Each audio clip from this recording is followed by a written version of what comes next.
मा बेबायदि खालामनो नोंनि जिबना बिराद मुल्यबानलै फंबाय मिथिबाय नों मावना जायोबा बेफोरबायदि जायाना आंजोंबोथ' रायलायदों नोङो आंजोंबोथ' रायलायहरदों देरहासारजों रायलायदों 12,000 थाखा आंनि भिडिअ नुनानै फन नाम्बार मोननानै नों 12,000 बिहरदोंमोन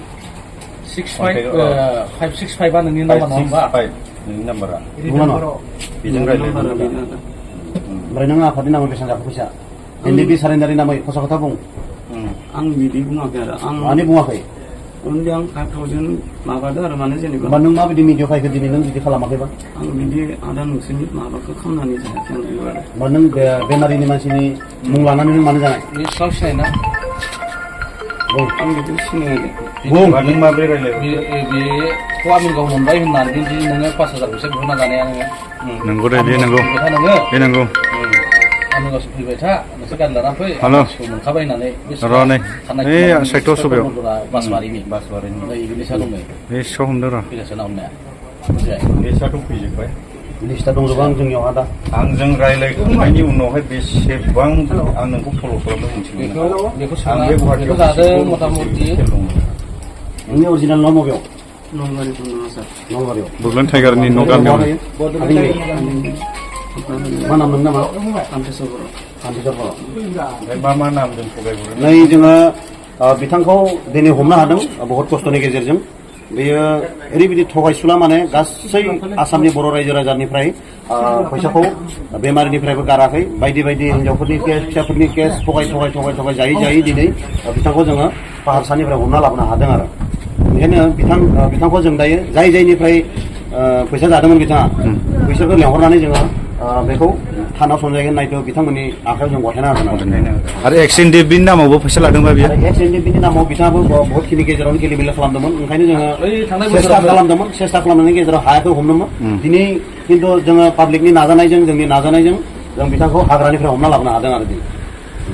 नंगौना नङा मा बुं आवगाय नाम्बार मोनसे दङ बेना बोरैबा मोनो 9964 ना बेसेबां रोदोम बर' लादोंमोन बे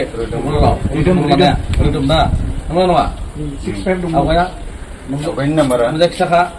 रोदोम बर' फैसाखौ खोन्था मानसिया 10 प्लास फरायबावनायनो गोदै रायलायहरो बा माने आंजों खुद रायलायदों माने आं मोनसे भिडिअ हगारदोंमोन बे हगारनाय भिडिअआव नाम्बारखौ लानानै 12,000 थाखा बिहरबाय आंनि नोंनिफ्राय औ खुद गामिनि मानसि आरो आं भिडिअखौ बानायना होबाय हेल्प होबाय नाम्बारखौ लानानै बे मालाबानो 565 नाम्बारजोंहाय 65 बे नाम्बारजोंहाय कन्टेक्ट खालामनानै दाना फैसा बिहरबाय आंथ' बुंबाय माने फैसाखौ हरनो मोना बिनि नाम्बारखौ हर दाना आं कन्टेक्ट खालामहरबाय रिसिभ खालामा दाना गावनो उल्था फन बुहरफिनबाय नैबे गथ'खौ सिनायनाय ओइ आंथ' बुंबाय मानसिया लानानै फै फैसाया लानानै थां डाइरेक्ट बुंबाय आं नैबे सिनायनाय सोरांसा बर' मेजर थायो बे समाव नोंसोर रोदोम बर' होननानै बे बिथाङाबो बेजों लोब्बा एकाउन्टाव फैसा सोग्रा नैबेनो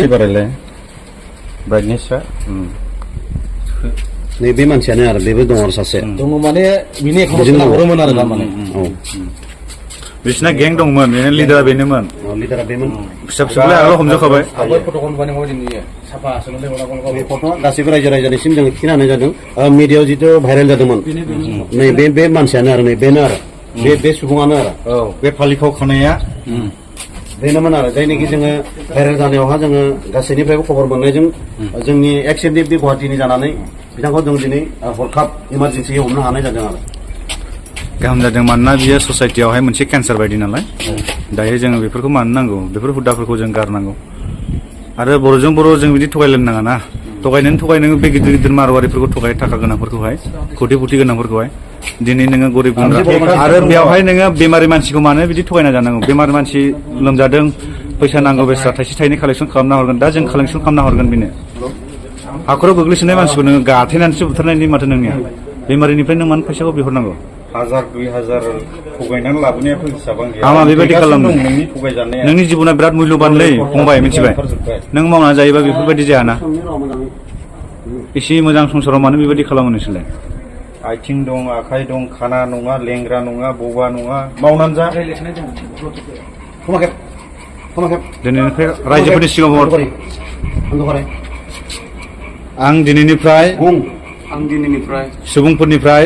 रावबो सुबुंफोरनिफ्राय थाखा थगायनानै जाया मानो सिगां बुंदों थाखा थगायनानै जाया आं बे ससियेल मिडियायाव नुनानै फन खालामोमोन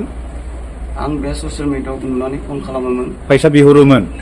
फैसा बिहरोमोन गिबियावनो नोंनि एड्रेसखौ बुं फार्स्टआव बुं नोंनि अरिजिनेल न'आ मबेयाव नाम बुं नोंनि आफानि बुं एड्रेस बुं मोजां बुं आंनि मेन न'आ नलबारि डिस्ट्रिक्ट दमदमा राङाफालियाव आंनि बाबानि नामा मदन बर' आंनि आइनि नामा सबिता बर' आंहा बिदा फंबाय साथाम फंबाय सानै दं आरो आं देरसिन आं गुवाहाटियाव थायो गुवाहाटि हाइदिंगिरि पाहाराव थायो ओमफ्राय मा मावदोंमोन नों साबसे मानसिखौ थगाया दं मोजां बुंफा बे बेमारि मानसिनिफ्राय हरखाबै बेबायदि साब्रै साबासोनि बेबायदि खामानि साब्रै मावफ्लांबाय साबाल' नङा आङो हाजिराबो मावना जायोमोन आगोल थासा बिदि हानि खामानि बा न'नि खामानि मावना जायोमोन बेनिफ्राय आं बिदि हरखाबै बेबायदि खामानिखौ मावफ्लांबाय आरो बेबायदि आं मावलिया आरो माने आं बर' गासिबो रायजो राजानिफ्राय निमाहा बियो आं जिखिनि रायजोनिफ्राय थाखा फैसा लादोंमोन बेखिनिखौ आंनि जिखिनि हा दं बेखौ फाननानै आं गासिनोबो हरफिनगोन जिखिनि मोननो गोनां दङ आं